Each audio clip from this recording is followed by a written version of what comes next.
Assalamualaikum warahmatullahi wabarakatuh, pemirsa dan pendengar Rasil yang budiman.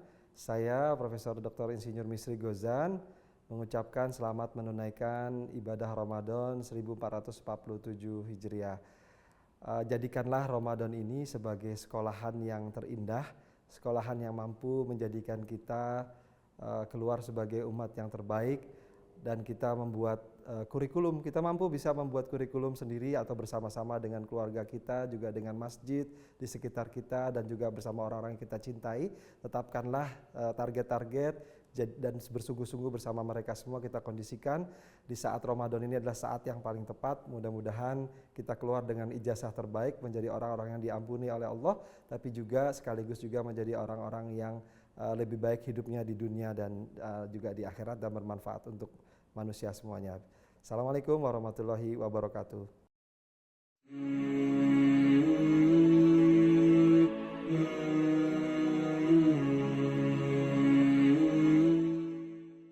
Bismillahirrahmanirrahim. Alhamdulillahirrabbilalamin. Hamdan katsiran thayyiban barakan fih kama yuhibbu rabbuna wa yarda. Allahumma sholli wa sallim mubarik ala sayyidina Muhammad wa ala ali sayyidina Muhammad. Masih dipancarkan dari Jalan Masjid Silaturahim nomor 36 Kalimanggis Cibubur Bekasi, Radio Silaturahim dan juga Rasil TV untuk Islam yang satu. Assalamualaikum warahmatullahi wabarakatuh. Ikhwan akhwat yang dirahmati Allah, senang sekali di kesempatan ini kami bisa kembali menjumpai Ikhwan akhwat dalam program acara Sahur Bersama Rasil Ikhwan akhwat.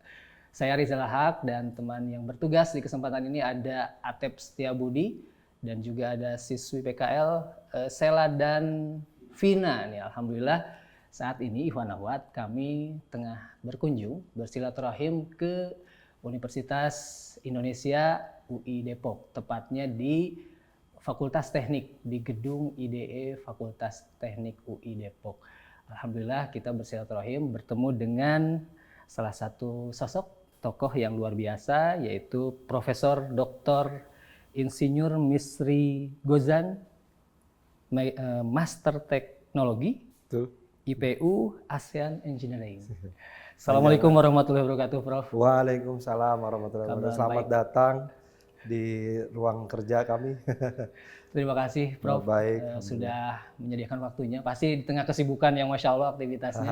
Ya. Alhamdulillah, kami senang sekali disambut, diberikan waktu untuk bincang-bincang. Nih, Prof, kami ini program yang memang bincang-bincang ringan untuk memberikan inspirasi dan nilai-nilai yang bisa di-sharing kepada para pendengar kita, pendengar Radio Silaturahim dan juga pemirsa Rasil TV, Prof. Nah, mungkin di awal, Prof, kami ingin mengenal lebih jauh sosok Profesor Misri Gozan itu, latar belakangnya seperti apa, mungkin latar belakang pendidikan, keluarga, lingkungan yang bisa membentuk seorang Prof Misri Gozan sekarang itu seperti apa, Prof? Mungkin bisa di-sharing, Prof. Ya, makasih nih, selamat datang dan mudah-mudahan bisa bermanfaat ya acara ini. Senang sekali dikunjungi. Kalau latar belakang sih, ya saya nih sebenarnya lahir di Cirebon ya. Cirebon. Lahir di Cirebon 57 tahun yang lalu. Dari keluarga yang sederhana lah ya. Dari ya sebagai saya anak paling kecil dari 4 bersaudara. Dan lingkungan, walaupun saya lahir di Cirebon, tapi ayah tuh sering pindah-pindah. Bahkan pernah ke Jawa Timur, cukup lama juga di sana 5 tahun. Lalu selebihnya ada pernah di Bekasi juga, dan di Jakarta selebihnya. Ya apalagi ya kira-kira. Nah, kalau boleh tahu, Prof, orang tua terutama ayah dan ibu, ya bagaimana dulu membuat Prof Gozan? Apakah ada yang berkesan? Di meja makan Profesor dulu seperti apa sih saat kecil gitu? Kalau ayah itu sebenarnya pegawai negeri ya. Pegawai negeri. Jadi dinas keliling. Dinas keliling, memang bekerja di ayah itu bidangnya akuntansi. Pendidikannya juga sederhana, SMA saja. Tapi karena dipercaya gitu, jadi ayah itu selalu punya rajin untuk menulis dan membaca, itu luar biasa. Nggak pernah nyuruh kita, tapi selalu mencontohkan gitu ya. Apalagi kalau sudah maghrib itu sudah baca Quran sampai Isya, itu nggak berhenti itu ya. Dan juga setelah itu kita selalu lihat beliau kadang-kadang mengerjakan pekerjaan yang dari kantor sedikit di rumah, tapi menulis semua pembukuan tuh rapi gitu ya. Bahwa waktu wafat itu kita melihat tumpukan buku akun pembukuan rumah tangganya tuh lengkap sekali. Iya. Sementara ibu dari latar belakang, dua-duanya dari Cirebon ya. Ibu seorang pendidik, seorang guru SMP. Kemanapun ikut ayah selalu mendaftar di SMP negeri gitu ya. Jadi selalu mendapatkan tugas. Dan dari muda itu bahkan sebelum menikah juga sudah mendirikan sekolah, tapi karena jadi pegawai negeri akhirnya sekolahnya tinggal, tapi terus tetap mengajar sampai pensiun begitu ya. Kalau masalah makanan, karena dua-duanya Cirebon ya makanan sederhana. Kami tidak pernah dididik untuk mendewa-dewakan makanan gitu ya. Bahkan kami itu sebenarnya waktu sekolah, walaupun ayah ya sedang-sedang dibilang terlalu mampu juga tidak gitu ya. Dibilang kekurangan juga tidak gitu ya. Tapi ayah itu, ibu terutama itu selalu dan dicontohkan oleh ayah, tidak pernah memberikan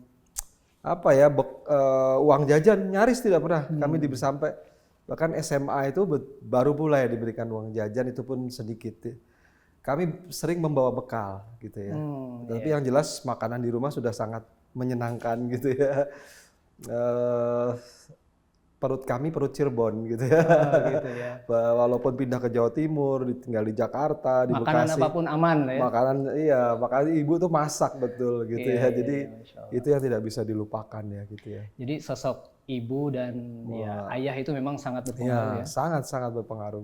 Tidak hanya untuk saya tapi juga kakak-kakak saya, karena saya paling kecil ya. Itu sangat berpengaruh saya lihat.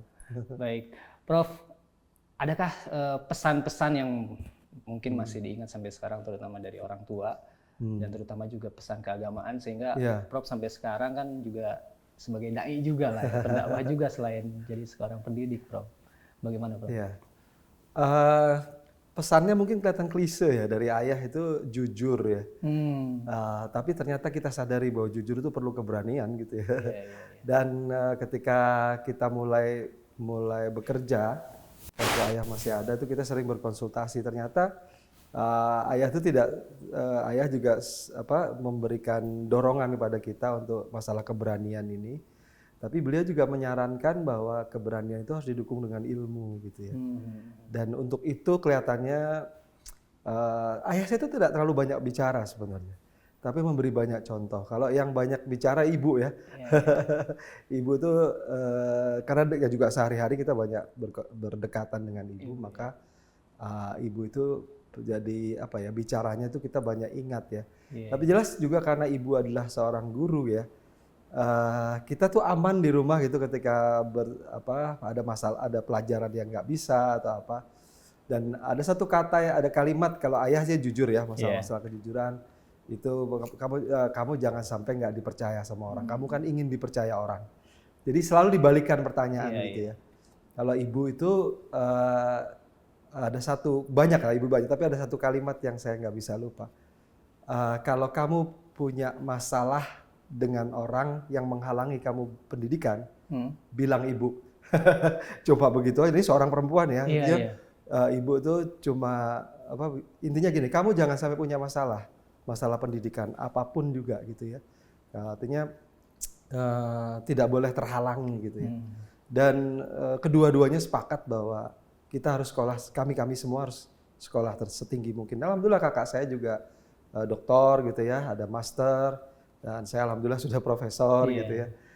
Saya kira dorongan dari orang tua luar biasa itu. Walaupun ayah nggak sempat melihat saya profesor, tapi ibu yang sempat itu. Jadi saya kira dorongan untuk mencoba sesuatu itu ayah juga ya. Kamu mau kemana sih habis ini gitu selalu. Kalau bisa ke luar negeri, kenapa nggak bisa gitu selalu. Jadi diskusi dengan ayah dan ibu itu dapat dorongan gitu. Membuat percaya diri ya, percaya diri itu luar ya. biasa, betul. Baik. Bahkan kepada yang perempuan juga, kakak saya yang paling besar kan perempuan. Dia pendaki gunung, pernah masuk Kartini, 5 Kartini yang mendaki gunung-gunung besar ya di dunia gitu. Iya, Masya Allah. Nah, Ikhwan Akhwat yang baru bergabung, saat ini kita tengah berbincang dengan Profesor Misri Gozan. Ini kalau saya nyontek nih, beliau ini kan seorang guru besar teknik bioproses, bioproses, teknik kimia UI. juga sekaligus sebagai ketua satu pengurus pusat Al-Irsyad Al-Islamiyah. Al-Islamiyah. Ya. Nah, Prof, mungkin bisa disampaikan juga latar belakang pendidikan dulu, boleh ceritakan SD di mana sampai menjadi guru besar sekarang? Ya. Seperti apa, Prof? Sebenarnya saya biasa-biasa saja ya, artinya rata-rata kami di keluarga itu berusaha keras karena tahu ya ayah juga tidak terlalu, ya kalau kami melihat mengukur dengan teman-teman umurnya besar-besar gitu, kami sederhana gitu ya. Kami selalu berusaha untuk mendapatkan sekolah negeri gitu ya. Alhamdulillah kami semua berempat itu sampai SMA semuanya negeri, kuliah juga negeri semua. Di Cirebon semua? Apa di? Enggak, saya malah tidak pernah tinggal di Cirebon kecuali waktu baru lahir. Kalau kakak-kakak mungkin pernah ya, tapi kalau saya tidak karena waktu itu lebih banyak waktu kecil itu di Bekasi sampai terus ke Jakarta, terus ke Jawa Timur. Kalau sekolah negeri semua sampai SMA, kuliah juga di UI S1-nya gitu ya. Tapi yang tidak bisa dilupakan sebenarnya ayah selalu berusaha keras. Kalau dulu sekolah itu kan sampai jam 12 ya. Nah, itu siang itu kami dimasukkan madrasah diniyah. Kalau tidak, walaupun ayah dan ibu latar belakangnya Al-Irsyad ya, tetapi kami cukup lega gitu ketika tidak ada Al-Irsyad, kami dimasukkan Muhammadiyah gitu, sekolah Muhammadiyah. Kami berempat itu masuk Muhammadiyah diniyah dulu ya. Siangnya itu pulang sekolah negeri. Sampai menjelang maghrib gitu ya. Baju kuning hijau ya. SD, tapi hanya sampai SD. Setelah sampai kelas 6 SD gitu ya. Betul, setelah itu SMP kami rata-rata kakak-kakak saya duluan gitu ya. Jadi dipanggilkan guru ngaji di rumah. Bagi yang sudah SMP ke atas itu guru ngaji bahasa Arab segala macam. Cuma saya mungkin karena paling kecil ya, paling males belajar bahasa Arab. Kakak-kakak yang lain bisa gitu ya. Kemudian S2 di... Saya S2 New Zealand. New Zealand, Selandia Baru. S3 di Jerman. Teknik semua tuh? Teknik semua. Saya S1-nya teknik kimia. Dulu namanya gas petrokimia, mungkin TGP ya, teknik gas petrokimia. Lalu berubah di tahun 90-an itu 90 akhir itu berubah jadi teknik kimia. Sementara waktu S2 S3 itu ada seorang profesor yang saya sangat dekat ya, Ibu Profesor Rukmiati, itu profesor pertama di teknik kimia UI. Beliau menyarankan, udah kamu belajar mencuci dosa orang teknik kimia. Apa tuh? Artinya jangan belajar bagaimana ngotorin dunia, tapi belajar membersihkan. Jadi kamu cari produksi bersih gitu ya. Contohnya misalnya teknik lingkungan hidup gitu. Tapi ke arah reaktornya gitu. Jadi kalau saya sampai hari ini juga mengajarnya masih teknik bioproses. Sebenarnya teknik kimia tapi ke arah proses-prosesnya hayati menggunakan bakteri gitu ya, jamur dan lain-lain. Kenapa teknik, Prof? Emang dari kecil atau apa ya? Saya teringat ya. Atau takdir yang disyukuri ya? Ayah itu sangat senang dengan matematik. Dan sering kami berdiskusi logik gitu ya. Dan itu mungkin secara alam bawah sadar ya. Bahkan berbicara masalah akidah di rumah pun ayah selalu membawa logik gitu ya. Nah, itu terbawa. Jadi kalau menurut saya sebenarnya teknik itu logik ya, dan matematik logik, fisika, kimia itu konsekuensi saja gitu ya. Sederhana kok sebetulnya. Asal logik kita itu terlatih, sebetulnya kita akan kuat. Nah, sebenarnya ada satu juga selain orang tua, ayah terutama yang kalau ibu sih apa aja kita boleh gitu ya. Waktu itu sedang rame-ramenya Habibie. Ya, jadi saya pernah kebetulan diwawancarai oleh majalah wanita. Kebetulan sekolah dasar kami terpilih gitu ya, ada 3 anak yang terpilih. Saya satu-satunya laki-laki yang waktu itu terpilih ya. Dan saya masih ingat itu majalah Kartini kalau tidak salah itu ya. Rasanya majalah Kartini. Itu beliau tanya, cita-citamu apa? Pengen jadi apa? Insinyur seperti Habibie. Saya sendiri tidak tahu Habibie itu insinyur, dan insinyur itu apa? Habibie itu insinyur apa dan insinyur itu apa pun saya tidak tahu. Dan di kemudian hari memang saya mengejar ke Jerman ya, ke Jepang atau Jerman.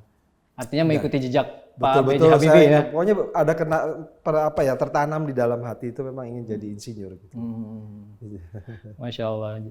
Jadi sekarang sudah menjadi dunianya ya. Alhamdulillah ya. Ya step langkah demi langkah lah dijalani. Iya. Tadi Prof menyampaikan beberapa istilahnya pelajaran atau nilai dari orang tua ya. Bagaimana pendidikan itu sangat penting, Prof ya. Nah, mungkin ada pesan buat orang tua yang masih mungkin menganggap ya pendidikan itu penting, tapi sekarang apalagi mungkin karena biaya segala macam, nggak usah sekolah tinggi-tinggi deh. Nanti juga malah ada yang selentingan nanti juga kalau nggak punya orang dalam agak itu bagaimana dok Prof Ya, pesannya untuk dunia ini berubah ya, berubah terus pastilah. Suasana belajar juga berubah, metode iya, belajar juga berubah. Tapi ada satu hal yang pasti tidak berubah, yaitu cara kita berpikir. cara kita Karena berpikir. manusia itu kan memang apa ya, sudah softwarenya sudah sama saja. Iya. Saya itu nggak terlalu percaya ya, misalnya ada Gen Z, ada itu Milenial. sebenarnya software sama hardware-nya kan sama Tetap sama, semua gitu. iya. Dari zaman Nabi Adam sampai sekarang software hardware-nya sama. Betul, Yang betul. berubah itu adalah memang situasi lingkungan dan sehingga terpengaruh cara berpikir. Sehingga sangat penting sebenarnya membekali di rumah itu dengan cara berpikir gitu ya. Dan sebenarnya belajar itu apa sih? Sebenarnya belajar adalah apapun bidangnya, belajar memecahkan masalah. Ketika kita menghadapi masalah, kita tidak takut, tapi kita tahu cara memecahkan masalah. Kalau logik sederhana, kebetulan kemarin juga baru saya diminta mengajar logik di depan mahasiswa-mahasiswa se-Indonesia beberapa ya. Iya. Saya bilang sederhana sebenarnya. Logik itu kan hubungan sebab dan akibat gitu ya. Dan itu bisa diajarkan oleh orang-orang tua dengan sangat sederhana. Ini yang saya lakukan adalah tidak pernah mendiamkan ketika seorang anak bertanya. Ya, karena disitulah sebenarnya pintu logiknya otak itu simpul-simpul neuron kalau ada saraf-saraf di berkembang, kepala ya. itu mulai berkembang, Iya. keluarnya dalam bentuk pertanyaan. Dan itu sangat penting bagi orang tua yang mungkin tidak bisa menjawab, jangan malu, tapi juga jangan dihentikan gitu ya. Dan saya pun sering menghadapi pertanyaan anak-anak yang bertubi-tubi. Kadang pertanyaannya serius, kadang nggak serius gitu ya. Tapi kita tidak boleh meremehkan. Saya biasanya kalau nggak bisa jawab, wah Abi nggak bisa jawab, kita cari sama-sama yuk jawabannya. Di mana ya? Balik lagi pertanyaan. Gitu. Jadi kadang-kadang pertanyaan itu kita lempar dalam bentuk pertanyaan. Saya nggak pernah langsung memberikan jawaban. Karena sebenarnya ketika memberikan jawaban langsung, itu agak sedikit mematikan cara dia berpikir. Justru dia disentuh dulu, kenapa kamu nanya gitu? Apa sih yang kamu maksud? Minimal itu deh, itu tanya. Apa sih yang kamu inginkan? Kamu sedang mikirin apa gitu? Itu kesana dulu gitu. Itu sebenarnya mengajari dia untuk sekaligus menguasai perasaannya gitu ya. Kadang-kadang ada orang nanya itu kan kadang-kadang punya anak-anak tuh latar belakang marah, latar belakang kesel sama temennya. Kita kan nggak tahu orang tua gitu. Tanya dulu gitu, jangan-jangan kita jawab apa ternyata yang dia pikirin lain lagi. Yang dimaksud gitu. Bukan itu. Bukan itu gitu ya. Jadi kadang kita balikin nanya, terus kalau toh kita nggak bisa jawab, atau sebenarnya selalu kita berusaha deh untuk supaya dia nggak puas. Justru gitu dia nggak boleh puas, tapi yang saya misalnya yang Abi tahu sih sebabnya karena ini gitu, tapi mungkin juga ya menurut kamu kenapa sebenarnya, jadi balikin lagi gitu. Biar dia berpikir lagi. Terus karena kuncinya sebenarnya memang itu gitu, dan alhamdulillah anak-anak saya dua-duanya rasanya selalu lapar kalau masalah pengetahuan gitu ya, dan tapi mereka enjoy gitu ya, mereka enjoy gitu, dan rasanya itu ayah saya itu kalau pulang kantor itu mandi dan udah langsung ngumpul Pak anak-anak ngobrol nanya kamu gimana gitu. Udah harus kadang-kadang kalau zaman dulu kan ngerokok ya. Zaman dulu itu misalnya dia pernah naruh asbak, terus anak-anaknya dikumpulin semua. Lihat di asbak ada apaan? Kosong Bah gitu ya. Panggilnya Abah. Kamu udah kumpul di belakang lemari sana nanti belakang pintu nanti Abah panggil misalnya. Terus ayah tuh rupanya ngerokok atau mungkin udah nyiapin, kita nggak tahu, tapi nggak lama sih. Rasanya sih nggak lama gitu. Itu tiba-tiba asbaknya udah penuh, pas kita dipanggil asbak udah penuh. Terus dia bilang, kira-kira Abah tadi ngapain? Ngerokok gitu kan. Kamu tahu dari mana kan nggak ngelihat Abah ngerokok gitu kan. Itu ngerangsang logik tuh. Ya, gitu. Ya itu bekasnya. Nah, kamu tahu nggak Tuhan itu ada apa enggak? Misalnya gitu. Gimana kamu buktiin Tuhan ada apa enggak? Nah, terus kita mulai mikir kan, udah mulai mentok tuh. Nah, dari bekas-bekasnya di alam ini yang ciptaannya semua itu semua tanda-tanda itu sampai hari ini ingat gitu. Dan itu kita ngumpul di malam hari ketika lampu mati. Berkesan banget. Berkesan nempel. banget itu, udah berkesan banget itu. Apa adegan itu luar biasa itu buat saya tuh. Saya paling kecil bayangin ya lihat kakak-kakak gitu bengong gitu. Itu adegan itu buat saya luar biasa sekali. Iya. Kalau tadi mengenai pentingnya pendidikan, Prof, kita bergeser untuk kadang-kadang di masyarakat kita juga masih menganggap, terutama untuk perempuan, perempuan tuh nggak usah tinggi-tinggi lah, Padahal kan perempuan itu yang melahirkan generasi. Betul, itu kuncinya. Gimana, Prof? Ya, gini deh, laki-laki yang mau cari ibu-ibu yang bodoh kan enggak kan? Iya. Kamu mau hitung deh, kayak buat laki-laki nih yang nyari perempuan yang gampang maunya. Kamu ini nyari perempuan apa nyari istri atau nyari pembantu? Itu berpikir ya. Cari dong yang kira-kira ya kita bisa diskusi lah. Suami istri jangan kalau ketinggian banget juga nggak enak juga ya, artinya kan nggak bisa diskusi. Terlalu rendah juga nanti marah-marah terus si suami, maksudnya apa gitu.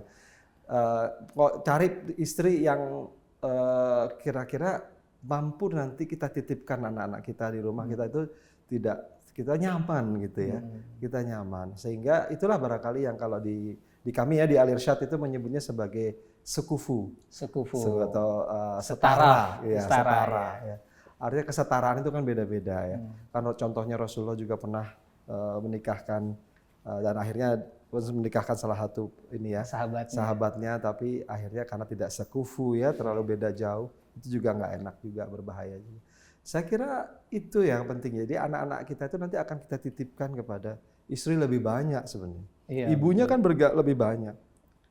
Dan itu tidak hanya logik ya, tidak hanya otaknya saja, tapi juga yang paling utama akhlak sebenarnya. Saya pernah tinggal di satu daerah yang saya nggak usah sebut lah ya, di agak masuk gang-gang gitu ya. Dan itu dalam waktu setengah tahun saja terjadi perubahan yang besar pada anak saya. Itu mulai bingung kelihatannya, karena di rumah kita ada akhlak tertentu, yang adab tertentu, sementara di luar dia dengar bertentangan di banget depan rumah itu bertentangan sekali gitu. Akhirnya kami putuskan untuk pindah. Gitu. Itu lebih utama. Itu lingkungan juga perlu. Lingkungan penting ya. Tapi memang seorang istri itu sangat penting. Ada istri yang bekerja, itu juga penting juga karena dia harus punya harga diri. Kalau dia memang mampu bekerja atau di rumah, saya kira itu pilihan lah ya. Yang wajib bekerja kan laki-laki ya. Betul. Itu wajib gitu. Seberapapun hasilnya. Kalau perempuan tuh itu hak kebebasan gitu ya. Jadi poinnya tadi pendidikan untuk perempuan pun sangat penting sekali. Sangat penting. Penting ya. Baik Prof, kalau kita melihat tadi latar pendidikan Prof Misri ini kan pernah di luar negeri juga, Prof. Mungkin Prof juga bisa bisa membandingkan bagaimana sih, itu pertanyaan yang umum sebetulnya. Yang Prof rasakan sendiri, Prof. Ya tentu luar negeri kan beda-beda ya. Saya alhamdulillah sempat di New Zealand, di Dresden yang memang lebih banyak. Di New Zealand, di Selandia Baru, dan di Jerman itu kan lebih ke arah Eropa lah ya.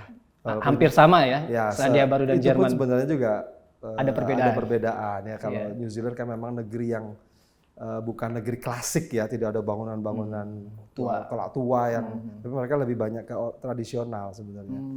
Suku aslinya Maori masih terpelihara. Sementara Jerman lebih timur, lebih klasik ya, bangunan-bangunan barok segala. Lalu saya juga pernah postdoc di Saudi. Oh, di Saudi. Saya pernah juga postdoc di Saudi yang memang timurnya gitu ya.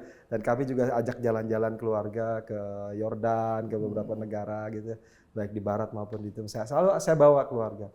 Kalau saya lihat sih manusia pada dasarnya sama ya. Sama ya. Sama tadi kembali ya, hardware sama. Betul. Fitrahnya tuh sama. Fitrahnya sama. Dan saya justru tertarik sama Al Irsyad itu karena itu yang prinsip nomor 4-nya itu ya. Apa tuh? Kesetaraan. Kesetaraan. Ya. 1, 2, 3, 4. Nomor 5, maaf. Nomor 5. Kesetaraan. Yang 1 sampai 4-nya sama semua, sama yang sama ormas-ormas lain. Tapi yang nomor 5 ini kesetaraan. Itu menurut saya menarik sekali. Dan itu membuat kita berhadapan dengan orang itu ya sesuai dengan Al-Qur'an ya, memang kita ini sama semua ya. Diciptakan bersuku-suku dan berbangsa-bangsa, qabailan gitu ya, lita'arufu, supaya kita saling kenal. Dan dengan mengenal itu kita bisa tukar sisi pandang. Nah, ketika kita bisa diskusi, berkomunikasi, barulah kita sebenarnya apa sih intinya ya, empati kan, kita sama orang menghargai. Kalau kita belum udah merasa lebih tinggi atau bahkan lebih rendah, nggak akan terjadi komunikasi yang sehat gitu ya. Dan alhamdulillah kami ya, baik saya, istri juga selalu dipertemukan gitu. Walaupun istri nggak kuliah di sana, menemani saya saja menjaga anak-anak. Tapi kami bergaul gitu, dan itu selalu menemukan hikmah-hikmah banyak sekali. Bahwa ketika kita mau belajar, tidak hanya dari orang Islam loh, dari yang lain juga gitu ya. Walaupun kami selalu berusaha juga punya komunitas Muslim di sana, baik yang Indonesianya maupun orang luar, gitu ya. Kalau kira-kira PR saat ini untuk pendidikan Indonesia apa, Prof? Oh banyak Prof sebenarnya. melihat. PR-nya banyak tapi biar menteri-menteri aja yang Ah, iya. Tapi kalau Terutama untuk kebetulan, masyarakat lah. ya kebetulan kami ini juga mengasuh ya, kebetulan sebagai ketua satu kami mengasuh sekolah-sekolah. Al-Irsyad kan ada ratusan sekolah juga seluruh Indonesia. Sampai ke Merauke, sampai ke pinggir dekat Papua Nugini itu ya. Oh, iya. Sampai Perbatasan ke sana. perbatasan di daerah Kerom itu ada Al-Irsyad juga. Di Sumatera juga ada, di Sulawesi juga ada, kami ada berapa. Sebenarnya pendidikan ini sebagian besar itu sudah dilaksanakan atau diemban atau didukung oleh swasta sebenarnya. Ya, dan terutama pesantren itu sebagai pendidikan yang kuno yang paling cocok sebenarnya untuk Indonesia ya. Kalau paling cocok? Oh, menurut saya paling cocok. Tentu sekarang sudah ada pesantren modern ya. Tapi boarding gitu. Ya, sebenarnya disitulah sebenarnya ya, entah itu boarding maupun tidak, itu ada rasa kebersamaan yang dibangun. Saya melihat bahwa sekarang ini sekolah itu tidak membangun kebersamaan, tetapi justru kompetisi yang dibangun. Kompetisi tidak salah, gitu ya.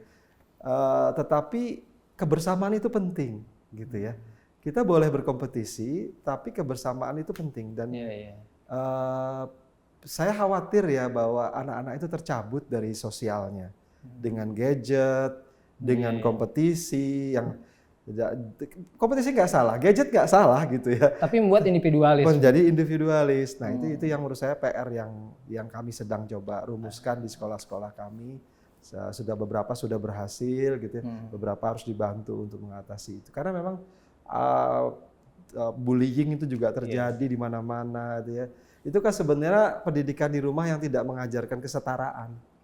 Ketika anak itu dibully oleh orang tuanya atau tidak bilang bully tapi dimarahi dengan tanpa sebab, ucapan-ucapan kasar, itu kan menekan, membuli sebenarnya. Ya dia belajar itu di sekolah juga dia praktekkan. Jadi sebenarnya kasihan kalau anak-anak yang membuli itu sebenarnya perlu dikasihani. Jadi sudah dibully dari dalam rumah ya? Sebenarnya dia membuli keluar. Sebenarnya dia justru membuli anak-anak lain karena dia dibully di rumahnya. Entah oleh orang tuanya, oleh kakaknya. Saya punya sahabat yang sampai hari ini gitu ya, masih kita kontak-kontakan. Saya sempat mengunjungi rumahnya di daerah. Itu trauma dibully oleh tetangganya dan di hadapan orang tuanya. Terus saya kenal masalah itu sejak SMP ya, jadi sahabat sejak SMP.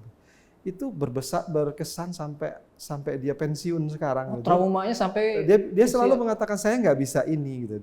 Jadi saya kalau bersahabat dengan dia atau kontak dia komunikasi itu saya selalu kamu bisa kok gitu. Dan dia tahu bahwa ini sedang penyakit nih gitu ya, sedang muncul rasa tidak bisa, dia telepon misalnya gitu ya.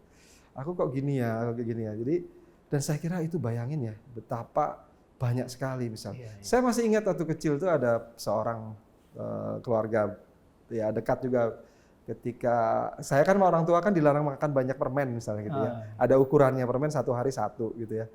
Karena saya sangat suka permen, anak-anak semua kan begitu. Tapi ketika itu saya sudah cukup dan waktu itu diberikan ke salah satu tante saya gitu. Terus dia bilang ini, bodoh kamu, nggak mau gitu. Karena yang lain rebutan gitu. Bodoh kamu ini dikasih nggak mau. Itu tuh kita bilang, oh ini ungkapan yang nggak pernah saya dengar dari orang tua saya. Gitu. Walaupun saya tetap respect, tapi itu teringat selama ini. Terus sekarang saya sadari, bayangin anak-anak yang tiap hari, sehari lebih dari sekali. Saya diomongin begitu aja seumur hidup teringat gitu ya. Bayangin anak-anak yang dibully seperti itu oleh keluarga dekat, dia akan tertanam terus ya. Tertanam terus. Apalagi nanti kalau keseringan udah jadi kayak kebal, imun, akhirnya menularkan kepada anak-anak lain di luar seperti itu. Oh iya, itu lebih berbahaya lagi ya Prof ya. Betul, sangat bahaya. Bullying itu sangat bahaya. Itu problem besar dan itu lahir dari filosofi masyarakat kita yang merendahkan orang lain. Punya koneksi lebih tinggi gitu kan. Punya orang kaya itu pasti lebih baik gitu kan. Enggak dong, dilihat seperti dari mempunyai power gitu. Iya, nanti jangan-jangan anak-anak ini takut ya. Yang penting punya koneksi, yang penting pamannya di mana. Baik. Baik Prof, kita lanjutkan. Prof sekarang sudah istilahnya menjadi guru besar dan saya mendengar di usia 45 Prof. 44 ya. 44, Masya Allah sangat muda sekali Prof kalau. Oh, betul. 40 sebelum 45 sih, hampir Sebelum 45, hampir. Masya Allah. Nah ini kan pasti perjalanannya 44 setengah. tidak mudah ya, perjuangannya pasti dari nol. Em, Prof. Misri sendiri apakah pernah merasakan apa ya, kegagalan dalam bidang akademik tentunya atau dalam hidup? Nilai apa yang bisa di-sharing ke Ikhwan? Iya. Kalau melihat perjuangan saya di pendidikan, rasanya masih banyak orang lain yang jauh lebih struggle-nya lebih hebat ya. Tapi bahwa setiap orang pasti punya saat-saat yang genting gitu ya, ketika misalnya tidak selalu mendapatkan nilai yang terbaik misalnya gitu ya, atau Itu kan guru besar di gagal. usia 44 seolah-olah wah kayaknya gampang banget nih, kayak nggak ada. Ada dua hal, makanya saya ingin menceritakan dua hal. Ya gimana, Bro? Pertama adalah tidak pernah menyerah, gitu ya. Dan tidak pernah menyerah itu bukan berarti kita tidak pernah kalah, gitu ya. Tidak pernah dapat nilai jelek, gitu Tidak ya. pernah down, Tidak pernah. Tapi yang penting tidak down, tidak give up, tidak menyerah, gitu ya. Iya. Ketika kamu dapat nilai jelek, itu bukan berarti dunia berakhir. Karena bisa jadi loh ada anak yang terbiasa dapat nilai bagus, nilainya salah sedikit aja dia udah mau bunuh diri lah, Depresi. mau apa, udah depresi segala macam. Sementara anak yang terbiasa jatuh malah udah nggak masalah gitu buat dia. Nah, atau tidak pernah menyerah, selalu ada jalan gitu ya kan. Mengukir di batu itu, belajar di masa kecil itu ibarat mengukir di atas batu. Gitu. Cara belajar di usia dewasa itu seperti mengukir di atas air. Artinya itu ditanamkan betul lah kedua orang tua supaya kita betul-betul terbiasa belajar. Itu tadi artinya gini, menghadapi sesuatu itu tidak menyerah artinya memang sulit gitu loh. Sekolah itu sulit, kalau nggak sulit nggak usah sekolah gitu kan. Kan sesederhana itu loh logiknya gitu ya. Kalau nggak sulit, tapi ingat bahwa saya selalu menanamkan pada diri saya dan kakak, sebenarnya dari kakak itu ucapan. Kamu tuh pasti bisa ngerjain ujian karena yang bikin soal itu udah tahu ini memang untuk anak seusia kamu gitu. Itu ketika saya pernah menangis, kok susah banget ya soalnya gitu. Ngadu sama kakak saya. Itu kakak saya bukannya membela, dia malah mendorong gitu. Kamu bisa kok gitu. Ini memang sudah dibuat soalnya untuk kamu. Jadi ada orang-orang di sekeliling kita yang memang juga memberi dorongan. Itu penting ya. Dan saya kira juga kita selalu punya satu cita-cita yang saya tidak pernah bercita-cita jadi profesor misalnya. Tapi kan saya bercita-cita jadi insinyur. Ketika saya mulai ngerti insinyur apa, itu kan mulai mikir, wah itu berarti saya harus belajar apa nih supaya kesana. Jadi yang kita pikirkan how to-nya untuk sampai sana gitu ya. Jangan tingginya cita-cita kita bukan, tapi seperti apa. Kalau anak saya tuh pernah bahkan cita-citanya jadi kasir. Jadi kasir. Waktu dia TK gitu ya. Kenapa? Karena kita selalu bawa dia belanja kan ya. Nah, terus kasir nerima uang mungkin. Nerima uang. Waktu itu kan dia belum belajar ngitung kan. Tapi dia seneng banget ngeliat kok ayah ibunya nyerahin uang ke dia gitu ya.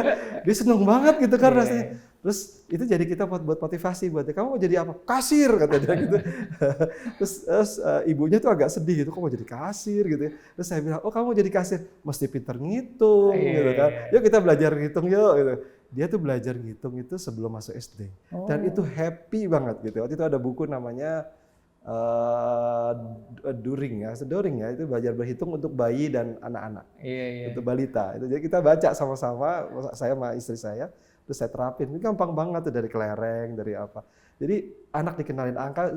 Sekarang ini kita kok kayaknya kalau baru bicara matematik itu udah langsung stres gitu. Karena mungkin nggak terbiasa aja gitu. Cuma sebenarnya sederhana kok, itu logik, semua ini matematik. Gitu. Kita juga bisa bilang semua ini sosial gitu. Sama aja seperti itu. Dunia ini satu gitu, nggak terpecah-pecah gitu ya. Cuma kita punya keahlian, kecenderungan melihat dari satu sisi. Kalau dengan matematik kan kayak momok untuk sebagian kita orang. Kan one step ya. Kalau kita pikir dulu kita nangis-nangis ya belajar alif bata gitu ya, ABCD, nulis tuh setengah mati itu nulis rapi. Tapi sekarang gampang gitu. Karena kita terbiasa gitu. Sebenarnya insinyur juga begitu kan, kita terbiasa. Kita sadar bahwa ini memang untuk ukuran kita belajarnya. Jadi udah kita nggak pernah stres kalau begitu gitu. Kita tahu itu berat, tapi semangat gitu. Baik. Ikhwan Akhwat, saat ini kita tengah berbincang dengan Profesor Dr. Insinyur Misri Gozan, Master Teknologi ASEAN Engineering, IPU Ya, ya. insinyur profesional utama. Oh, insinyur profesional utama, baik. Prof, saat ini mungkin sudah jadi permasalahan umum lah bagi orang tua, baik itu ya yang mempunyai anak masih balita, kemudian yang sudah bersekolah. Banyak juga pendengar kita yang sudah sepuh nih, cucunya, masya Allah gitu, mengenai gadget nih. Ya. Itu kan seperti pisau ya. Ya. Kadang-kadang ya banyak manfaatnya, banyak juga mudaratnya. Ini kan mendistraksi juga. Kalau dulu mungkin Prof tadi bilang orang tuanya banyak membaca, jadi kita pun terbawa. Nah, sekarang kan orang tuanya pun memang pegang HP. Saya juga punya anak nih, karena lihat saya megang HP terus ya seperti itu. Mungkin ada pesan buat orang tua seperti itu. Sebenarnya sederhana saja ya. Gadget itu kan bagian dari perkembangan zaman. Anak-anak itu harus menguasai. Jangan sampai dia juga nggak menguasai. Tapi juga kalau dia bergantung sama gadget, sehingga dia tercerabut dari sosialnya, itu berbahaya. Gitu ya. Jadi orang tua tentu punya masing-masing, setiap keluarga kan punya nilai di rumah yang berbeda-beda ya. Kalau kita kan di Islam itu kan betul-betul menghormati sosial ya, menghormati berjamaah, menghormati kehidupan orang tua, kita hormati dan segala. Artinya nilai itu harus ditanamkan juga sejak kecil. Dan buktikan bahwa sebenarnya anak-anak itu sederhana kok. Kalau orang tuanya memberi contoh, itu pasti dia akan lakukan. Saya masih ingat betul, ayah itu sangat cinta dengan buku. Ya. Atau kembali dulu ke gadget tadi. Saya mengumpamakan gadget ini seperti kita main bola waktu kecil. Rasanya kita semua yang umuran saya waktu yang sekarang seumuran masih ingat bagaimana kita tidak mau pulang saat main bola gitu ya. Asikan main bola, bahkan hujan pun makin asik gitu ya. Saya kira sama saja kan gadget sekarang karena dia asik anak-anak itu. Tapi kita tahu betul bahwa ada batasan-batasan. Maghrib harus di rumah. Waktu remaja juga kita mungkin udah mulai suka main band apa gitu. Waktu saya SMP saya main band gitu. Tapi batasan ayah itu betul-betul saya pegang betul, dan ayah menghormati itu gitu. Maghrib itu sudah di rumah gitu. Nah, jadi ada batasan-batasan yang harus, karena itu dari nilai. Nah, sedihnya banyak sekali orang tua yang tidak punya nilai bersama yang disepakati antar suami dan istri, ayah dan ibu gitu ya. Lebih parah lagi, ibu ngomong A, ayah ngomong Z. Ini bahaya betul. Atau ada contoh yang mungkin tidak hanya ayah dan ibu, tapi juga guru. Saya masih ingat seorang guru saya saat mengucapkan begini, kamu jangan ngerokok ya. Itu saya masih tidak bisa lupa adegan itu di kepala saya, karena itu membuat kebingungan luar biasa buat saya. Saya masih kecil, masih SD waktu itu ya. Guru itu di dalam kelas melakukan itu. Dan buat saya itu, saya ngomong sama ayah ibu saya, ayah saya merokok, gitu ya. Saya ngomong sama ayah ibu saya, kenapa sih orang nggak boleh ngerokok? Tapi kenapa juga yang ngomong kok ngerokok, gitu ya. Dan saya tidak ingat jawabannya apa, gitu ya. Tapi yang saya ingat adalah ayah saya selalu konsisten, walaupun ngerokok, dia punya waktu-waktu gitu. Dia tidak pernah merokok di hadapan kita langsung. Minimal di hadapan saya ya. Saya tahu ketika dia merokok, dia punya tempat khusus, dia punya jadwal khusus. Ketika dia bekerja, dia konsentrasi, dia tidak merokok. Saya tidak tahu kalau di tempat kerjanya, tapi minimal yang kita lihat. Nah, hal-hal seperti itu kita bisa lakukan terhadap gadget. Ya, jadi nilai yang utama lebih dahulu gitu. Bahwa dia harus menguasai gadget, kalau enggak nanti dia nggak bisa, dia kasihan ketinggalan gitu. Tapi dia tahu batas-batasnya dan orang tua jagain itu gitu. Baik, Prof. Kita berbicara tentang bangsa ini, Prof. Ya, kita kan sekarang lah terutama ya mengenai, kita berbicara tentang lapangan pekerjaan. Prof, ya masyarakat kita kan mengharapkan, dulu sempat dijanjikan mengenai 19 juta lapangan pekerjaan. Kemudian akhirnya kan sampai sekarang belum nampak hilalnya nih gitu kan. Akhirnya kan banyak pengangguran, banyak sarjana yang nganggur, banyak master yang juga menganggur. Akhirnya mereka kalau kemarin tuh beberapa waktu lalu kan sempat ramai kabur aja, hanya ke luar negeri. Akhirnya mereka pada mencari kehidupan yang lebih layak gitu, yang lebih menjanjikan di luar negeri gitu ya, menjadi PMI ya, pegawai migran Indonesia, baik legal ataupun ilegal. Dan juga ada istilahnya juga mengenai brain drain ya, Banyak orang pintar, profesional yang memilih bekerja dan ya mencari rezekinya di luar gitu. Nah, bagaimana Prof melihat hal ini, Prof? Ya, saya izin ya, agak sedikit panjang Iya, jawabnya. nggak apa-apa, Prof. Pertama, melihat fenomena tersebut sebenarnya sebuah kewajaran ya. Iya. Bahwa orang lari ke luar negeri itu entah alasan apapun ya, entah kekecewaan atau memang sudah direncanakan sejak awal, itu hak masing-masing.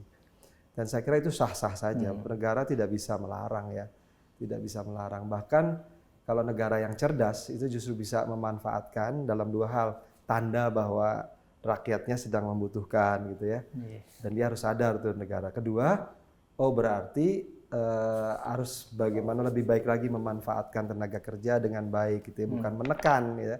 Karena itu tidak bisa, air itu bagaimanapun akan mencari jalannya sendiri gitu kan. Kebutuhan hidup itu tidak bisa dihalang-halangi gitu ya. Kebutuhan intelektual juga sama, tidak bisa dihalang-halangi. Itu bagian pertama jawaban saya. Pemerintah harus melihat begitu, dan di sisi lain pemerintah harus juga bisa memenuhi janji-janjinya ya. Nah di sisi lain yang kedua, sebagai rakyat gitu ya, sebagai diri sendiri untuk anak-anak muda gitu ya, itu hak kalian kok seperti itu. Jadi dimanapun carilah tempat kerja yang sesuai bidang, sesuai dengan nilai-nilai yang kalian miliki. Karena nggak semua tempat kerja punya nilai yang sama dengan kita gitu ya. Saya mungkin bisa kasih gambaran. Nah ini mungkin kalau saya membagi jadi 4 ya. Pekerjaan itu sebenarnya ada 4 bagian. Pertama adalah akademik. Ya. Ini contohnya ya dosen, guru, periset itu kan akademik. Kalau kedua bisnis, pengusaha. Ketiga bisnis itu bisa dagang, bisa produksi ya. Bisa dagang, bisa produksi. Ketiga government, pemerintah. Lalu keempat enggak. Ini masing-masing kan punya logik sendiri ya. Kalau pendidik atau akademik itu kebenaran terutama gitu ya.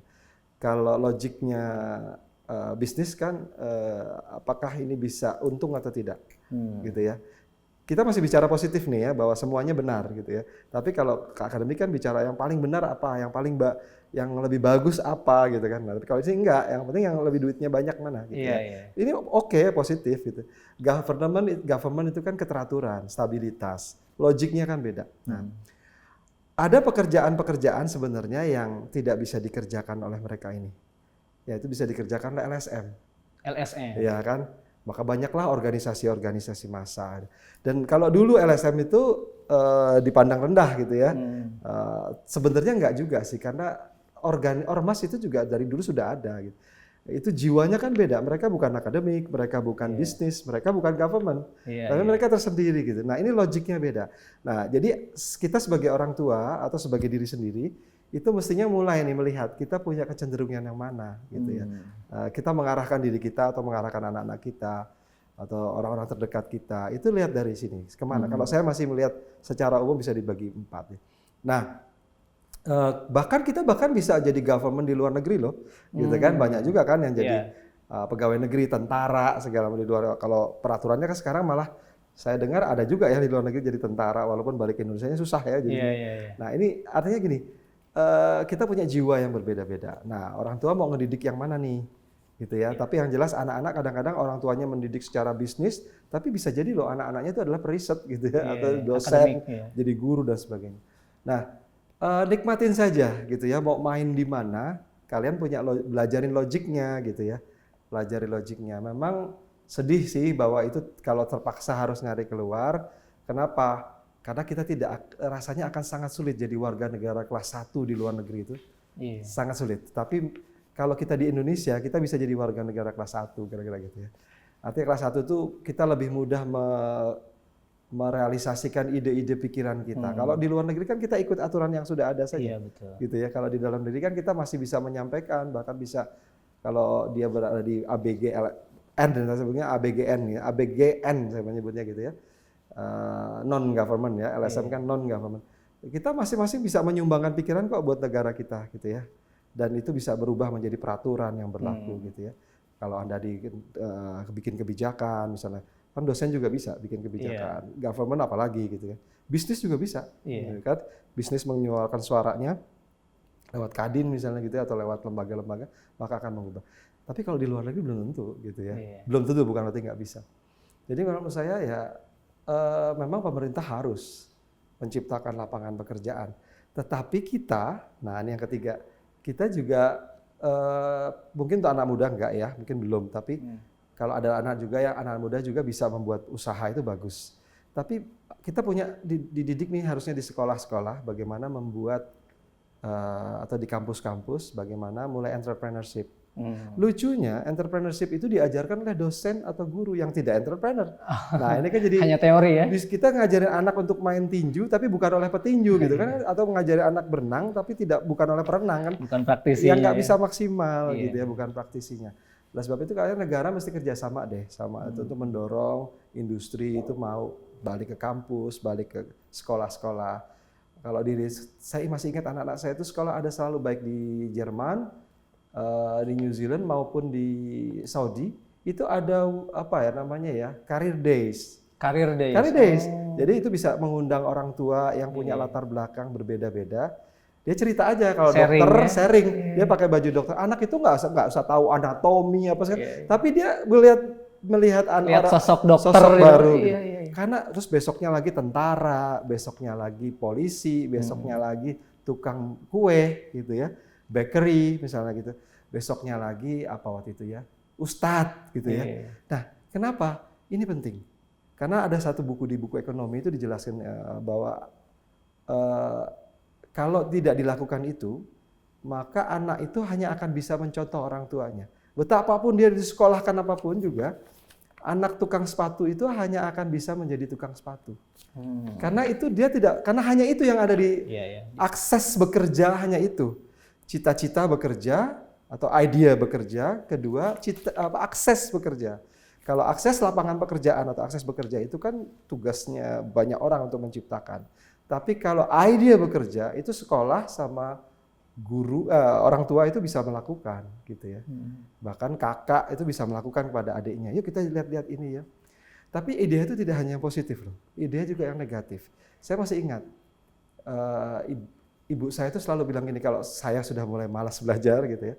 Dia tunjukin orang, mohon maaf ya, orang yang di jalanan tuh nawisma atau orang gila atau apa. Tuh kamu kalau nggak belajar kayak gitu tuh. Jadinya itu udah takutnya luar biasa. Walaupun kita nggak stres, tapi itu langsung menghujam gitu ya bahwa saya harus belajar nih gitu ya. Kalau nggak nanti jadi kayak gitu. Harus sungguh-sungguh. Harus sungguh-sungguh kayak gitu.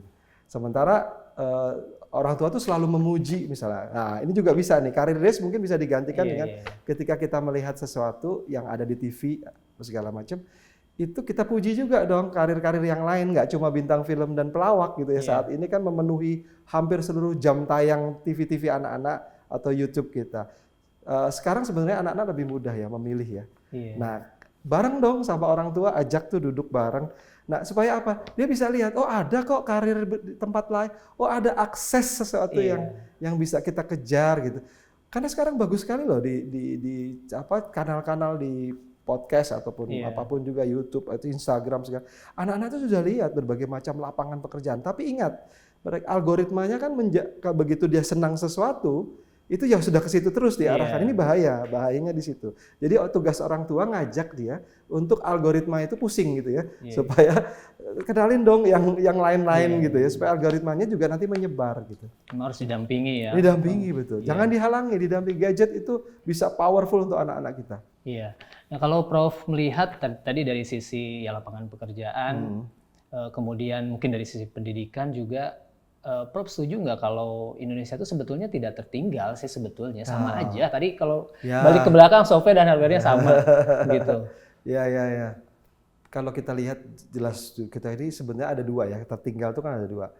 Manusianya, kualitas pendidikan manusianya, sama kondisi negaranya.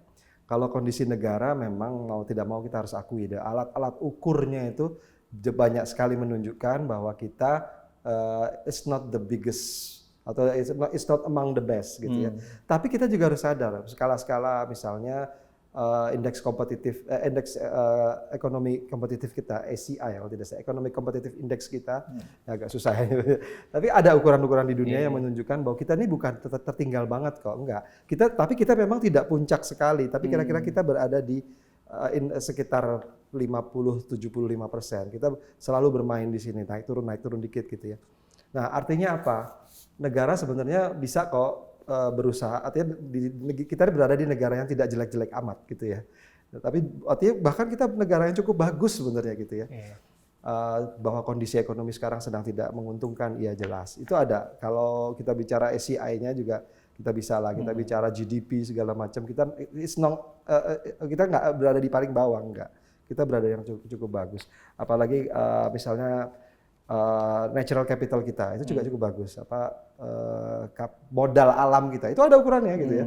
Itu ada ukuran. Kapital kita bagus, nomor 16 kalau nggak salah. Dari hampir 200 negara di dunia, kita nomor 16 gitu. Itu kan something gitu ya. Tapi indeks ekonomi kita, ACI kita itu nomor 65 kalau tidak salah ya.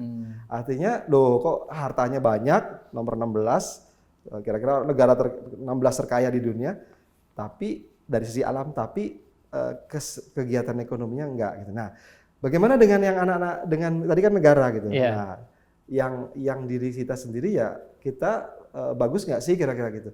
Kalau menurut saya beda-beda gitu. Ada sekolah yang bagus melahirkan anak-anak yang bagus gitu ya, sehingga mereka juara-juara olimpiade segala macam. Lalu ada anak-anak yang memang sekolahnya tertinggal. Nah, sebenarnya saya sebagai pendidik dan melihat juga di sekolah-sekolah Al-Irsyad gitu ya, kami tuh belajar kok bahwa faktor penentu itu tidak hanya sekolah gitu.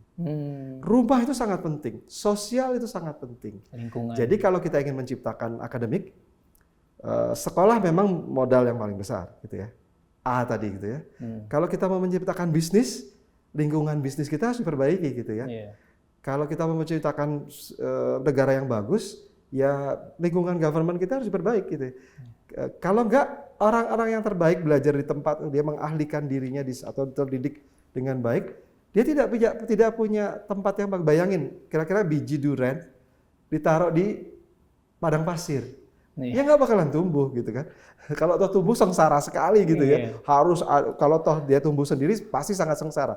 Kalau toh dia ditumbuhkan orang kaya, dia harus disiram, dikasih pupuk segala macam gitu. Sementara sebaliknya, pohon korma ditanam di Indonesia juga sengsara juga kan gitu ya. Dia harus dijaga betul supaya tumbuh. Artinya gini loh, kita kan diciptakan oleh Tuhan ini punya macam-macam karakter. Tinggal dicarikan negara ini menjamin atau masyarakat kita atau keluarga kita lah paling tidak menjaga supaya lingkungan kita itu cocok dengan si karakter masing-masing. Gitu. Ada juga mengungkapkannya gini ya, telur elang diaram oleh bebek. Ya, bebek yang nggak bisa terbang, paling terbang.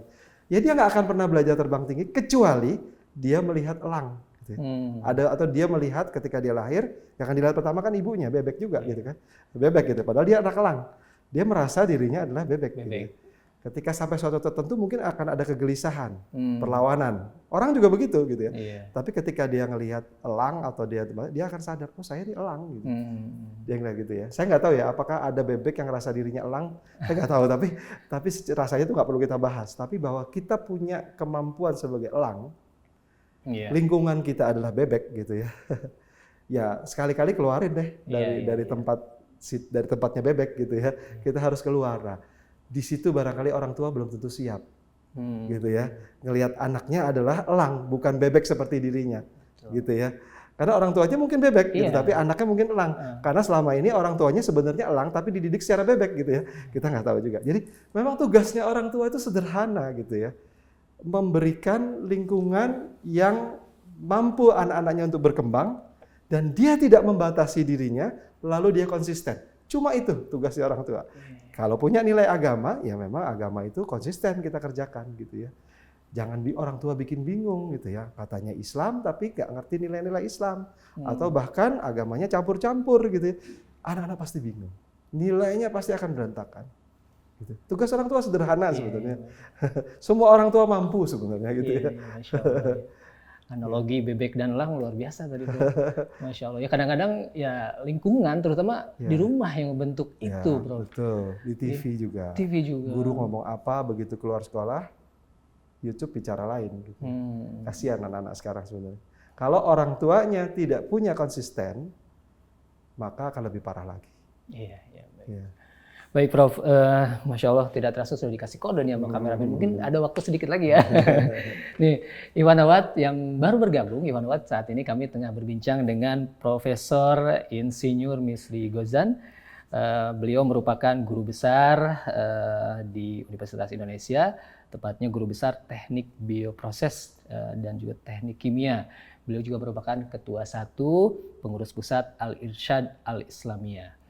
Beliau juga merupakan dai, ya, pendakwah, Prof. Nah, perbedaan atau persamaannya apa, Prof, di bidang akademik dan juga bidang dakwah? Mungkin apakah kadang-kadang ada juga kan yang mendikotomi, oh ini mah dunia, ini akhirat, padahal keduanya juga sama nilainya ibadah gitu. Ada pesan dok, Prof? Sebenarnya agak lucu nih ya, agak lucu karena lucu gimana, Prof? Ayah saya dan ibu saya itu bukan dai. Bukan ustadz, bukan ustazah lah gitu ya. Saya tidak pernah melihat ayah ibu saya berbicara agama di depan banyak orang. Kecuali satu-satunya ibu saya yang ngajar aja di kelas gitu. Ya nilai-nilai juga ringan-ringan ditanamkan atau mungkin tidak terasa gitu ya. Tapi bahwa secara berbicara orasi gitu atau berdakwah dalam tulisan gitu ya. Rasanya saya belum pernah lihat gitu ya. Kecuali ibu saya. Nah, justru ibu saya itu menjadi ustazah setelah anak-anaknya juga jadi ustadz dan ustazah gitu ya. Justru ibu tuh terbawa gitu ya sampai akhir hayatnya tuh sampai masih ceramah tuh kira-kira setengah tahun menjelang meninggal ya. Itu masih ceramah di sekolah Al-Irsyad gitu ya. Nah, itu karena terbawa sebenarnya karena jabatan dan karena anak-anaknya juga mengajak ibu untuk situ. Nah, saya ngelihat tadi bahwa saya sendiri sebenarnya SMP itu tidak sengaja ada lomba di kelas, lomba di sekolah untuk lomba ceramah gitu. Terus nggak ada yang mau ikut, saya didorong untuk ikut gitu, didorong untuk didaftarin gitu. Kecelakaan yang baik gitu ya. Sejak itu jadi belajar, keringet basah saya. Saya itu SMP. Bukan berarti langsung bisa, enggak. Saya bahkan sampai kuliah pun dipaksa itu ngisi khutbah Jumat gitu. Saya tuh keringet dingin gampang banget gitu ya. Dan celana saya basah semua, dari baju sampai celana, karena keringatnya udah luar biasa. Itu kalau di videoin malunya luar biasa itu ya. Dulu untungnya belum ada YouTube gitu. Jadi latihan aja gitu ya. Tapi satu hal yang menyenangkan dari dunia akademik dan berdakwah itu adalah rasanya saya memang sangat mencintai dunia pendidikan. Gitu ya. Dan saya sangat bahagia kalau saya bisa mengantarkan sesuatu yang ada di pikiran saya atau yang ada nilai-nilai itu kepada baik itu nilai-nilai agama ya maupun nilai-nilai memang misalnya teknik kan juga punya nilai ya bahwa kalau kita bilang 0,1 ya 0,1 gitu bukan 0,05 gitu ya. Kita bilang segitu ya segitu gitu itu kan nilai ya. Ketika kita bisa menyampaikan itu dan anak-anak itu bisa pegang betul nilai itu terlihat tuh dari matanya, dari dia setelah lulus, apa itu kan terlihat. Itu bahagianya luar biasa gitu. Itu sesuatu yang terpuaskan betul. Sebaliknya kita selalu berdoa gitu, jangan sampai ada yang jadi koruptor misalnya gitu. Karena pernah ada mahasiswa saya gitu ya yang juga hampir gitu ya. Nyerempet dulu kita berdoa betul gitu. Dosen-dosennya itu berdoa betul. Aduh jangan sampai deh gitu ya. Ada yang mendoakan jangan sampai masuk penjara, ada yang mendoakan mudah-mudahan di hatinya nggak gitu deh, mudah-mudahan nggak benar gitu. Itu kan doa pendidik ya gitu. Saya kira itu kebahagiaan tersendiri loh, mendoakan berhasil gitu ya melihat itu mungkin orang lain kalau bisnis kan lain ya, mungkin kebahagiaannya. Maka saya bilang logiknya beda gitu ya, nggak bisa disamain tuh logiknya berbeda gitu, nggak bisa dipaksakan gitu ya. Prof dari teknik Prof. Iya. Apakah semakin meyakinkan nilai-nilai agama itu dari sisi logika? Sangat jelas, sangat jelas. Quran itu satu-satunya, Islam itu satu-satunya agama yang diridhoi oleh Allah, jelas. Itu nggak ada tawar-menawar. Dan semua pertanyaan apapun tentang logik terjawab dengan jelas di dalam Quran. Kalau toh kita belum bisa menjawabnya, kita bisa tanya pada ahlinya. Kalau toh tidak sekarang, itu saya tidak pernah tuh menemukan sesuatu yang bertentangan. Saya hanya menemukan sesuatu yang saya belum bisa menjawabnya kenapa demikian gitu ya. Dan uniknya Al-Qur'an itu seringkali menjawab pertanyaan. Padahal saya sudah pernah membaca ayat itu. Tapi seiring dengan perkembangan ilmu pengetahuan gitu ya dan juga perkembangan diri saya selalu menemukan ayat ini seolah-olah belum pernah kita baca gitu. Karena kita selalu menemukan sisi yang lain ya. Kasih contoh satu ya. Ya silakan. Gimana? Dulu kita pikir tuh ketika Allah bilang misalnya lahum qulubun la yafqahuna biha gitu ya. Mereka punya hati tapi tidak pernah digunakan untuk berpikir. Loh, kita mikir dong. Hati kok mikir ya? Iya. Terus kita tanya, hati itu bahasa Indonesia, bahasa Arabnya qulub. Qulub itu adalah jantung, hearts. Cari yuk gitu ya. Kebetulan saya baru menemukan di tahun-tahun 2000-an ketika S3 punya waktu cukup banyak untuk melihat-lihat jurnal gitu. Ternyata dunia menemukan bahwa hati itu punya neuron sel-sel saraf yang mirip dengan otak tapi jumlahnya jauh lebih sedikit. Jauh lebih sedikit. Itu jumlahnya kalau otak tuh kalau nggak salah 5 miliar atau 80 miliar, saya lupa angkanya. Tapi hati itu hanya sekitar puluhan ribu saja, 40 atau 80 ribu neuron. Saraf yang sama. Tapi dan Quran mengatakan lahum qulubun la yafqahuna biha, enggak digunakan di sini, tapi di sini. Artinya ternyata punya fungsi yang beda tuh. Hati atau jantung kita itu punya fungsi sebagai panglima. Contoh ibu-ibu. Perempuan ya kalau yang lemah gitu bisa sama-sama nih, sama-sama lemah menghadapi pencuri. Yang satu sendirian. Yang satu ibu-ibu pegang anak bayi. Si yang sendirian udah pasti teriak-teriak atau apapun juga, dia merasa diri lemah, dia pasti kalah gitu ya. Tapi si yang pegang bayi itu jantungnya, panglimanya bilang, kamu lawan, lindungi anak ini, jangan tunjukkan kelemahan kamu, gitu kan?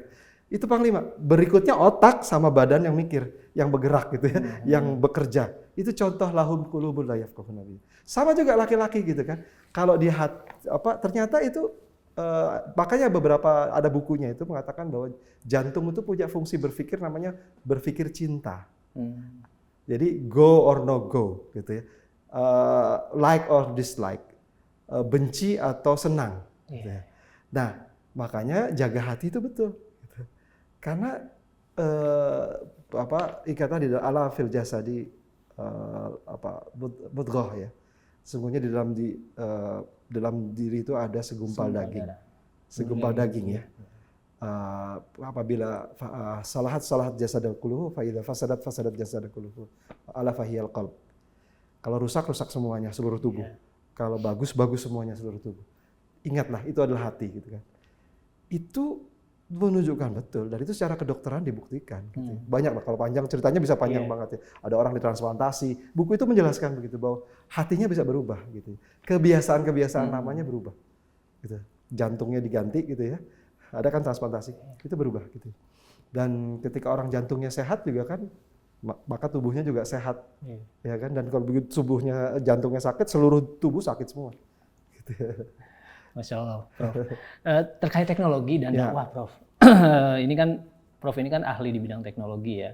Sekarang zamannya AI, perkembangan teknologi yang sangat luar biasa. Nah, untuk potensi teknologi untuk dakwah ini seperti apa, Prof melihatnya? Agar tentunya dakwah juga tidak ketinggalan zaman gitu ya. Ya. Seperti apa? Karena kan kalau saya ahli teknologi banget enggak lah ya. Tapi saya menguasai di bidang saya lah kira-kira. Apalagi kalau kita melihat kan anak-anak muda gitu, Gen Z, milenial kan memang istilahnya mendapatkan dakwahnya itu dari perkembangan teknologi. Ya, itu juga saya sebenarnya waktu kecil sebenarnya nggak banyak kegiatan di Al-Irsyad enggak. Tapi ketika justru setelah saya jadi profesor, saya mulai mencintai kegiatan di Al-Irsyad karena salah satu mabda'nya, dasarnya itu adalah ilmu pengetahuan dan teknologi. Jadi nomor 5 tadi kesetaraan, nomor 6 itu ilmu pengetahuan teknologi, ke-7 itu modernitas, ke-8 baru ukhuwah gitu ya. Setelah Quran dan Sunnah, akidah, ibadah dan akhlak gitu ya. Jadi saya ini ternyata menjunjung tinggi ilmu pengetahuan gitu ya, dan modernitas gitu ya. Sebagai contoh kita nggak bisa lepas AI. Nggak mungkin. Tapi jadikan itu sebagai sarana belajar. Jangan menggantungkan diri gitu ya. Kita nggak bisa menggantikan Quran dengan AI. Tapi kalau kita lupa, kita bisa bertanya pada AI, ayat mana yang begini. Atau kita bisa men-challenge AI. Misalnya kita bilang, ada seorang sahabat yang begini. Lalu sahabat lain diajarkan oleh Rasul, kita lihat tuh ada hadis yang lain. Kita bisa challenge tuh AI itu. Kita bisa tanya. Yang tidak boleh adalah lalu kita bergantung percaya begitu saja hasilnya, nggak boleh gitu ya. Tapi menjadikan AI itu teman, menurut saya itu nggak bisa, tidak, sudah zamannya sekarang gitu ya. Tapi kita tinggalkan ya rugi gitu kan. Tapi kita bergantung 100% nggak boleh gitu ya. Kita harus kembali lagi pada Quran, kita cek betul nggak ayatnya gitu. Karena ayat juga sering ngaco juga gitu kan ya. Sering ngaco juga, ayat salah apa segala macam. Dia salah menempatkan, bilangnya surat Al-Fat, misalnya ternyata surat Al-Mujadalah dan sebagainya. Dia juga sering salah gitu. Jadi kita mesti cek gitu ya. Baik, nampaknya tidak terasa waktu juga, Prof. Luar biasa, Masya Allah perbincangan kita di kesempatan ini. Bincang ringan, tapi banyak nilai-nilai yang disampaikan oleh Prof. Misri yang luar biasa. Sekali lagi terima kasih, Prof, atas waktunya. Mungkin sedikit closing statement untuk para pendengar dan pemirsa dari perbincangan kita. Barangkali ada yang bisa ditarik kesimpulannya, Prof, silakan. Ya, jadi Allah Subhanahu Wa Taala itu menciptakan segala sesuatu itu sudah pas ukurannya. Tidak hanya kita yang diciptakan di dunia ini sudah pas ya, tapi juga artinya tubuh kita sudah pas. Kalau toh kita ada kekurangan dibanding orang lain, itu pasti pas kok dengan yang alam yang Allah berikan kepada kita, gitu ya. Kalau toh kita diberi penyakit, ya saat ini sedang sakit, Allah juga sebenarnya sudah memberikan obat-obatannya, dan kita saja yang belum menemukan. Jadi jangan pernah menyerah. Jangan pernah merasa Allah itu tidak adil. Allah itu sangat adil. Kalau Allah tidak adil, siapa lagi yang adil gitu ya. Dan kalau toh kita merasakan ini adalah sebuah ujian bagi kita, jadikanlah itu sebagai harapan untuk mendapatkan keridhaan dari Allah. Kita minta kepada Allah bahwa kalau toh kita belum, ya Allah kalau kita nggak kalau ternyata aku belum siap sesuai dengan harapanmu ya Allah, jadikanlah aku orang-orang yang ikhlas. Aku orang yang berserah diri, dan mudah-mudahan itu jadi alasan Allah memberikan kita surga, gitu ya. Surga itu hanya diberikan semata-mata karena rahmat Allah, gitu ya. Tapi kita bisa meminta kepada Allah alasan, gitu ya. Aku sudah berusaha seperti ini ya Allah, belum berhasil ya. Kita minta alasan untuk dikasihani oleh Allah. Insya Allah kita akan dapatkan semua. Karena setiap Muslim itu masuk surga, gitu ya. Kecuali memang ada yang sudah berbuat dosa, dia dibersihkan dulu, gitu ya. Tapi kalau Allah ridho, apapun bisa diberikan oleh Allah. Mudah-mudahan manfaat ya. Baik, terima kasih sekali lagi Prof. Misri Gozan atas waktu, atas inspirasi ya, yang sudah ilmu juga yang sudah diberikan kepada kita semuanya. Iya, terima kasih. Kuat sampai Ramadan sampai akhir dan dapatkan pahala terbesar di Ramadan ini. Amin, insya Allah. Ikhwanawat, semoga Ikhwanawat perbincangan ini bermanfaat untuk kita semua. Nilai-nilai yang disampaikan, pesan-pesan yang disampaikan oleh Prof. Misri Gozan juga insya Allah menjadi bekal kita untuk hari ini khususnya dan untuk kehidupan kita Ikhwanawat. Dan akhirnya saya Rizal Al-Haq bersama teman yang bertugas di kesempatan ini, ada Setia Budi dan juga ada Sela dan Vina ya, saya lupa namanya, yang menemani tugas kita di kesempatan ini. Akhirnya saya Rizal Al-Haq dan juga teman-teman yang bertugas. Subhanakallahumma wa bihamdika asyhadu an la ilaha illa anta astaghfiruka wa atubu ilaik. Assalamualaikum warahmatullahi wabarakatuh. Waalaikumsalam warahmatullahi wabarakatuh.